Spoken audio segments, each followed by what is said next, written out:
পারবি মা, তুই পারবি। তোকে যে পারতেই হবে, তোকে অনেক বড় হতে হবে, অনেক পড়াশোনা শিখতে হবে। পারবো বাবা, আমাকে যে পারতেই হবে। তোমার আশীর্বাদ নারী শক্তি জাগরণের উৎস। আমি তোমায় কথা দিচ্ছি বাবা, আমি আর কোনো মেয়েকে চিকিৎসা করে মরতে দেব না। আহ, কি আনন্দ! বুকটা আমার খুশির হাওয়ায় ভরে গেল। মেয়েরা হবে ডাক্তার, তো ভাবতেও পারছি না। এ কি স্বপ্ন না ভ্রম? তোকে আশীর্বাদ করি মা, তোর যাত্রা শুভ হোক। তোকে আবাসিক বিদ্যালয়ে ভর্তি করে দেব।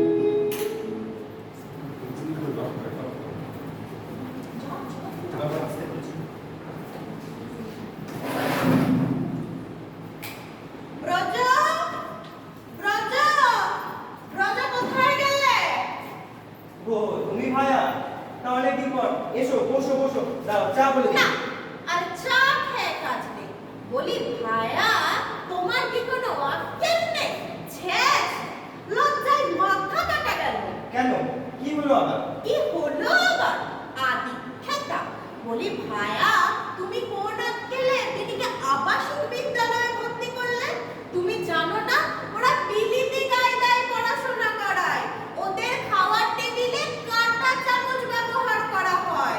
কেশবচন্দ্র সেন পর্যন্ত তোমার তীব্র নিন্দা করেছে। এতে নিন্দনীয় কি করলে মা?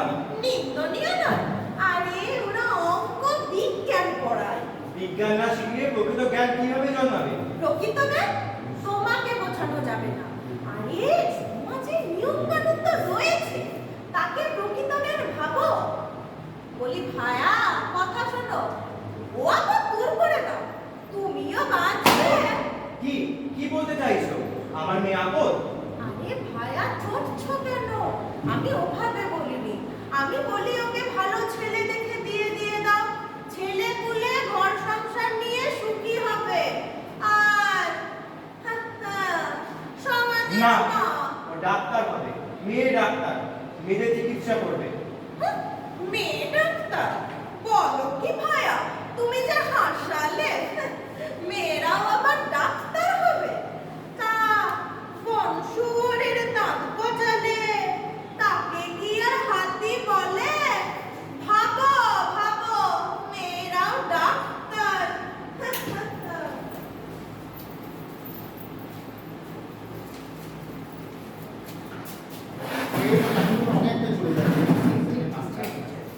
কাদম্বিনী, ও কাদম্বিনী, দেখো দেখো, অবলা বান্ধবে কি প্রকাশিত হয়েছে।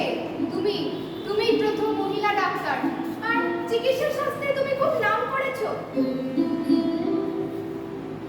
কি কাদম্বিনী, তুমি নিরুত্তর কেন? তোমার কি শরীর খারাপ? কি হলো কি আবার? রাগ করেছো আমার উপর? আমার কি রাগ মানায়? আমি তো এক সামান্য না, তুমি সামান্য নারী নও, তুমি নারী শক্তির কাণ্ডারী। তুমি জ্যোতির্ময়ী আলোক শিখা। তোমার জ্ঞানের আলোকে নারী চিকিৎসার সব দিক প্রজ্বলিত হবে। সামাজিক প্রতিবন্ধকতার সব দরজা তোমাকে খুলে দিতে হবে। আর প্রশংসা দরকার। আমার কি মান অপমান বলে কিছু নেই? আমি আর কতদিন লড়াই করে যাবো আপনাদের সাথে? আমাদের সাথে? কি কি বলতে চাইছো তুমি? স্পষ্ট করে বলো, দয়া করে বলো। আমার কান্না সেদিনই থামবে যেদিন পুরুষ শাসিত সমাজ বলবে না তোর সংসারে মন নেই, বলবে না তুই সন্তান বৎসর নস, বলবে না তুই চিকিৎসা। চুপ করো, চুপ করো, কি যে বলো। দূর পাগলি, কে কি বললো তোমার মতো নারী? ও, তাও শুনেছ নিশ্চয়ই, ফ্লোরেন্স নাইটিঙ্গেল তোমাকে কত স্নেহের চোখে দেখেন। আর আপনি কি চোখে দেখেন? কি যে বলো, তুমি তুমি আমার সব।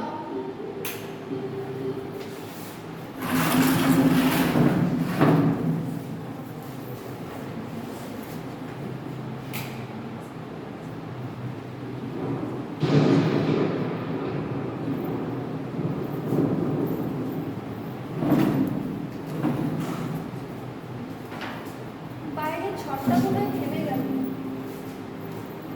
কিন্তু এই অসময়ে এত কালো মেঘ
খুব বাঙালি মেয়েদের কটাক্ষ করে বলেছিলেন। সেদিন কটাক্ষ করে বলেছিলেন বলেই না আজ এ অলঙ্কার। কাদম্বিনী, কাদম্বিনী, দেখো কে এসেছে। বিনি, বিনি মা আমার, তুই আমাকে বাঁচা মা, তুই আমাকে বাঁচা। আমার মেয়েটা যে তীব্র প্রসব যন্ত্রণায় ছটফট করছে, বোধহয় বোধহয় আর বাঁচবে না। তুই পারবি মা আমার মেয়েকে বাঁচাতে? কিন্তু আমি কি পারবো? আর কথা নয় কাদম্বিনী, বেশি সময় নেই, চলো আমরা শীঘ্রই যাত্রা শুরু করি।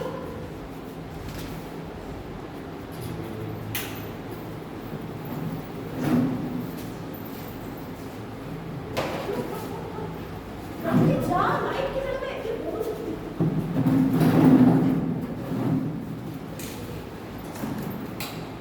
বাবু, বাবু আসবো?